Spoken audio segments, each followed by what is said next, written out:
Hello student, कैसे हैं आप लोग। स्टूडेंट, हम हेट्रोसाइक्लिक कंपाउंड में pyridine टॉपिक पढ़ रहे थे और pyridine में हमने प्रिपरेशन मेथड ऑफ pyridine पढ़ चुके। आज हम इसकी कुछ फिजिकल प्रॉपर्टी और केमिकल प्रॉपर्टी के बारे में डिस्कस करेंगे। तो फिजिकल प्रॉपर्टी में सबसे इम्पोर्टेंट केमिकल प्रॉपर्टी कह लें, फिजिकल प्रॉपर्टी कह लें, अप्रोक्सीमेट सेम लगता है ये, basic character of pyridine।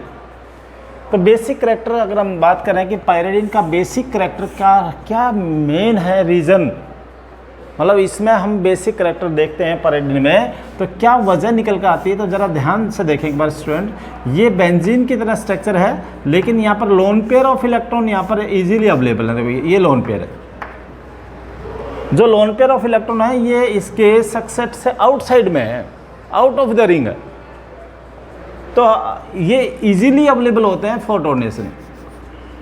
Easily lone pair यहाँ पर डोनेट किया जा सकता है, आउट किया जा सकता है। यही एक वजह है जो इसका बेसिक करैक्टर को शो करता है, क्योंकि हम बेस किसको और कहते हैं, lone pair of electron donor को। तो इसकी अगर हम देखो पी के वैल्यू देखते हैं, पी के भी वैल्यू देखें, इसका मतलब यहाँ पर एक इम्पॉर्टेंट पॉइंट है कि ये जो वैल्यूज़ है वो हमारे पास 5.16 होता है। 5.16 वैल्यू ये इसकी बेसिक करैक्टर को अगर शो करेगी तो इसका मेन रीज़न है ये। तो एक तो हम ये कह सकते हैं मेन रीज़न क्या है, रीज़न यहाँ पर मैंने लिख दिया है कि रीज़न ये है कि ये इजीली लोन पेयर डोनेट कर देता है, प्रेजेंस ऑफ लोन पेयर कह सकते हैं। और प्रेजेंस के साथ साथ ये इसके रेजोनेंस में पार्टिसिपेट नहीं करता है। अगर यही रेजोनेंस में पार्टिसिपेट करता तो ये कमज़ोर हो जाता है, ये और भी वीक हो सकता था, बेसिक करैक्टर नहीं होता है। लाइक पायरोल, अगर हम पायरोल की यहाँ पर कंपेयर कर चलते हैं तो पायरोल में और इसमें बहुत फ़र्क आ जाता है। तो यहाँ पर देखो ये हमने नेक्स्ट हेडिंग लगा रखा है पायरोल। पायरोल को देखें और एक इसको देखें तो ये पायरोल इससे वीक बन जाता है, वीक बेस है, क्योंकि जो लोन पेयर हैं वो इजीली पार्टिसिपेट कर सकते हैं किसमें, रेजोनेंस में। तो हम कंपेयर करके चलते हैं कि पायरोल और pyridine में से कौन ज़्यादा स्ट्रॉन्ग बेस है, तो pyridine है।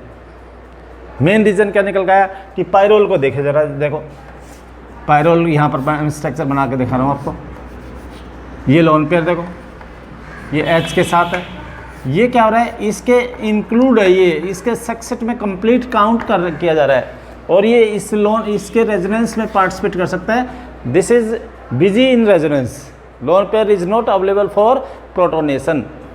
यानी अगर हम कहीं डोनेशन की बात करें तो ये डोनेट कर दें तो ये इजीली अवेलेबल नहीं होगा। जब लोन पेयर डोनेट ही नहीं किया जाएगा, यहाँ पर देखो ये पार्टिसिपेट नहीं कर रेजोनेंस तो ऑटोमेटिक हो रहा है, इन 3 पाई बॉन्ड की वजह से अपना आप हो रहा है। तो इसका मतलब ये वीक बेस है, ये स्ट्रॉन्ग बेस है।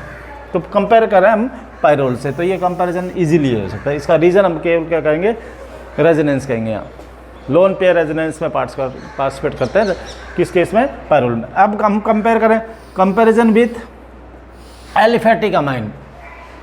एक बार के लिए एलिफेटिक अमाइन से अगर कंपेयर करते हैं तो एक सीक्वेंस आप ध्यान से समझ लें। एलिफेटिक अमाइन का ये सीक्वेंस होता है, टर्सरी अमाइन सबसे कमज़ोर मानते हैं, फिर 2 डिग्री है और फिर 1 डिग्री है। तो इसका मतलब ये यहाँ पर एक इम्पॉर्टेंट पॉइंट उल्टा कर दिया, यहाँ पर 2 डिग्री 1 डिग्री पहले आएगा और फिर आएगा यहाँ पर 2 डिग्री, ये 2 डिग्री, तो 1 डिग्री और फिर ये आएगा 2 डिग्री। तो इसका मतलब यहाँ पर एक ये सीक्वेंस एलिफेटिक अमाइन में देखने को मिलता है। वो तो स्टेरिक इंटेंस की वजह से 3rd डिग्री सबसे कमज़ोर होता है। इसका मतलब ये अगर हम कंपेयर करें कि pyridine की और एलिफेटिक अमाइन से कंपेयर करें तो aliphatic amine are more basic than pyridine। ये सारे के सारे एलिफेटिक अमाइन है, ये इससे ज़्यादा ही बेसिक होंगे। तो मेन रीज़न क्या निकल गया कि ये सारे के सारे क्यों हैं, इसका एक रीज़न बिल्कुल क्लियर नज़र आया है कि pyridine में देखें तो ये वाला नाइट्रोजन पर ये हाइब्रिडेशन होता है, sp2 हाइब्रिडेशन होता है। और अदर्स में देखें, एक बार के लिए तो हम टर्सरी अमाइन से भी कंपेयर कर रहे हैं, जो वीकेस्ट से वीकेस्ट माना गया है एलिफेटिक अमाइन में, वो भी pyridine से स्ट्रॉन्ग है। हमने ये टर्सरी अमाइन से क्यों कंपेयर किया, क्योंकि टर्सरी अमाइन को हम एलिफेटिक अमाइन में सबसे वीक बेस मानते हैं, तो उससे भी ये मतलब कमज़ोर है, वीक बेस है। तो रीज़न क्या निकल कर आ रहा है यहाँ पर, बिल्कुल क्लियर रीजन आ रहा है कि यहाँ पर sp3 हाइब्रिडेशन होता है नाइट्रोजन पर और यहाँ पर sp2 हाइब्रिडेशन होता है नाइट्रोजन पर। तो sp2 हाइब्रिडेशन होता है, इसमें sp2 होने से s करैक्टर जो है वो हाई हो जाते हैं, s करैक्टर हाई। और s करैक्टर हाई का मतलब ये होता है कि this is s are nearer to the nucleus. और जब नियरेस्ट होंगे न्यूक्लियस के तो इन पर जो इलेक्ट्रॉन्स होंगे, इस ऑर्बिटल में जो इलेक्ट्रॉन होंगे, they are not easily available for donation. तो यही वजह है कि s करैक्टर ज़्यादा है, इसलिए ये न्यूक्लियस के नज़दीक माने जाएंगे और इन ऑर्बिटल्स के इलेक्ट्रॉन इजीली डोनेट नहीं किए जा सकते। जबकि sp3 में है जो कि एलिफेटिक में सब में ही मिलेगा, टर्सरी के साथ साथ ओरो में भी मिलेगा, और ये s करैक्टर यहाँ पर लो होंगे। s करैक्टर लो का मतलब है ये न्यूक्लियस के नज़दीक नहीं है ये ऑर्बिटल, और इसमें जो इलेक्ट्रॉन लोन पेयर प्रेजेंस होंगे वो इजीली अवेलेबल होंगे डोनेट करने के लिए। तो ये एक इम्पॉर्टेंट रीज़न भी कह लें, कंपैरिजन भी कह लें, और एक इम्पॉर्टेंट क्वेश्चन भी कह लें। ये अक्सर एग्ज़ाम में पूछे जाते हैं। तो इन तीनों को अगर कंपेयर कर लिया हमने तो ये 1 2 3 तो ये एलिफेटिक अमाइन है, और पैराडिन से कंपेयर करें तो पैराडिन और भी वीक बनेगा। तो ये हमारे लिए एक इम्पॉर्टेंट क्वेश्चन बन गया। नेक्स्ट देखें, अगर हम इसे कंपेयर करें पिपराडिन से, पिपराडिन से कंपेयर करके चलते हैं, तो पिपराडिन का भी यही एक इम्पॉर्टेंट है कि देखो पायराडिन में पिपराडिन में क्या डिफरेंस आएगा, ज़रा ध्यान से समझ लें कि ये पिपराडिन बन गया, ये पायराडिन, इन दोनों को कंपेयर कर अब तो वही कि वो बात निकल कर आ रही है। यहाँ पर हाइड्रोजन होंगे, बाकी तो देखो CH2 CH2 CH2 CH2 होंगे।